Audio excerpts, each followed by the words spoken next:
I'm CK and I'm back for another reaction video. But before we start, I just want to thank everyone for all your support. Thanks for all the sweet comments, for all the likes and all the requests. I really appreciate it. And as a sign of gratitude, I would grant one of your requests, and actually this is the most requested performance on my channel. This is Sarah Geronimo's performance of Creep during her Perfect 10 concert in Araneta Coliseum. So, let's begin with our reaction video.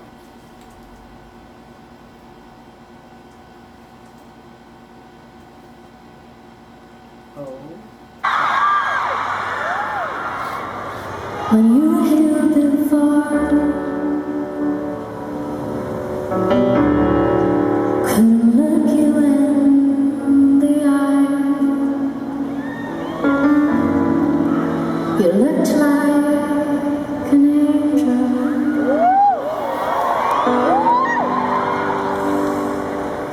Your skin.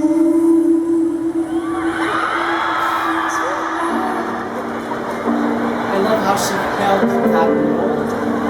You float like a feather in the beautiful world. You're so very special. I wish I was special.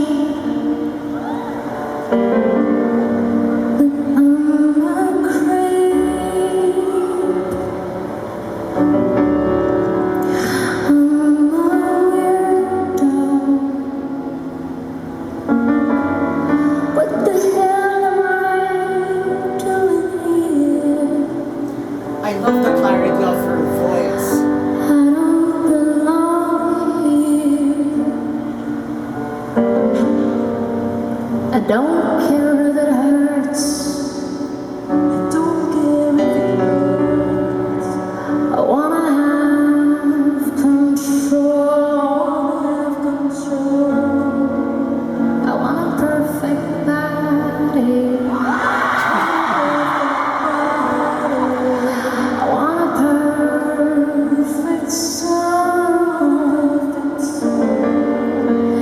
I want you to know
Parang si Celine Dion.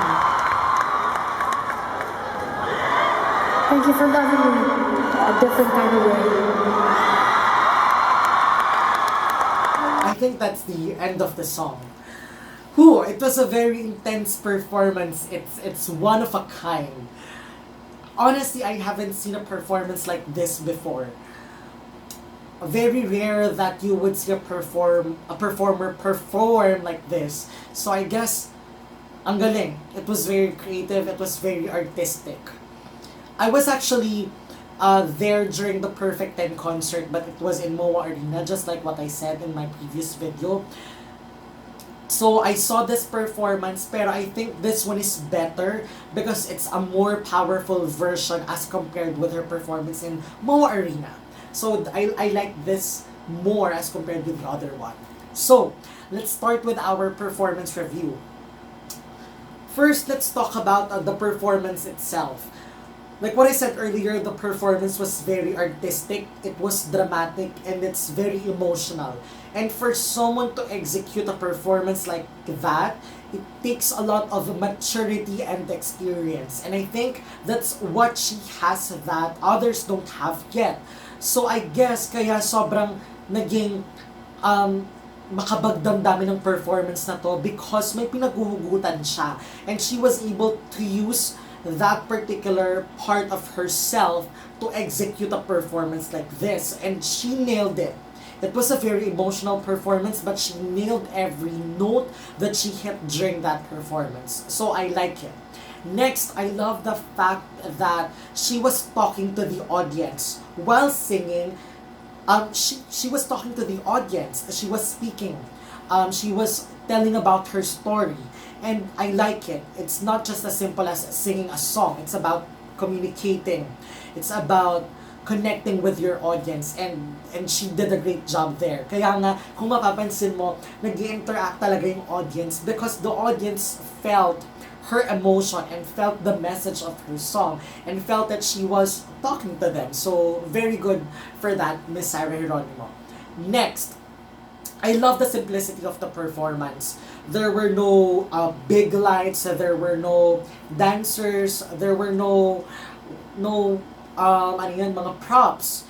It was just her and her voice and her story. And she pulled it off. Everything was on point. So mas ma-highlight yung story niya, ma-highlight din yung boses niya. So very good job for having this kind of setup. Next, let's talk about her vocals. First, it was a very difficult song to sing. Kasi una, may mga low notes and all her low notes were clear, crystal clear, and it sounded very feminine. And I loved how she put art on her voice during the performance kasi naiiba-iba yung sound ng boses niya eh. It's not just one sound, iba-iba yung na-produce niyang sound depending on the emotion at that particular part of the song. So, ang galing. It takes a lot of vocal maturity as well. Next, her high notes. What I like about her high notes, sunod-sunod talaga yung high notes. Very challenging.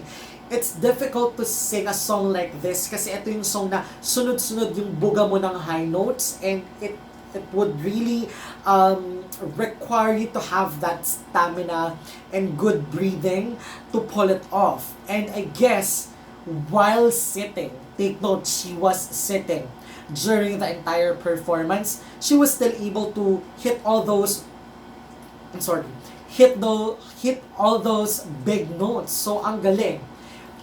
Here's the controversy dito sa performance na to. When I first heard or watched this performance, I felt like iba yung approach niya sa pagbirat as compared with the other singers here in the Philippines. Ito kasing birat niya dito, hindi siya matinis, hindi rin siya ganong kataginting, unlike ang mga birat nila Morissette Amon, Regine Velasquez, or Jolene Veray. Kasi sila, pag bumirit sila, manipis na mataginting. Dito sa ginawa ni Sarah Geronimo, it was different. It was heavy. It was quite dark, makapal, pero matagintin din. At saka yung biret niya is paloob. So, I made an analysis about the vocal placement of this particular technique. I think what she did during this performance is, instead of using her upper larynx, which is the usual part of our body that we use to hit high notes, she actually used a couple of resonators. When we say resonators, yun yung mga parts ng katawan natin na ginagamit natin to add texture and to add power and color sa voice natin. And what she used, first, definitely she used her upper larynx, pero minix niya ng oral cavity and then nasal cavity. Kasi kung makikita nyo or kung maririnig nyo, medyo parang dumadaan sa ilong yung high note niya. And it's true. Sabihin na nila na sa ilong dumadaan yung note, but it's her technique. It's her technique to reach high notes. And it's a mixture of everything. It takes a lot of skill to perfect that kind of technique. So the question is, bakit yun ang ginamit niyang technique instead of using the technique that Regine or Morissette or Jolene Veray used during their Birit performances? I think the reason behind that is because this type of technique is actually less dangerous as compared with the other techniques. Ito kasi yung, though sa iba, hindi pleasing sa tenga nila, para naman to sa singer, mas nasa-save yung vocal cords niya kasi less yung pressure sa vocal cords niya. Dinedistribute niya yun sa resonators niya to make sure na hindi mapapagod masyado yung throat niya or yung vocal cords niya. So this one is a healthier technique to belt out notes. And I think in one of her interviews, she also mentioned about it, that yes, she still has that kind of biret, pero mas pinili niya na maging healthy yung technique niya sa pagbiret ng mga notes. And I think that's what she did during this performance. And I also felt that it was the same technique na ginagamit ni Celine Dion when she's hitting high notes. So, kung mapapansin nyo, si Celine Dion, paloob din yung pagbirit niya, medyo heavy, same as Sarah Geronimo. So, I guess that's her technique right now to make sure that she would last long in this industry and para ma-save yung throat niya. Knowing that she had a few issues before with her voice. So right now, I think she is trying to manage her vocals properly and make sure that it's healthy and ready for performances like this. So yun yung analysis ko about the high note. And this kind of technique is quite subjective.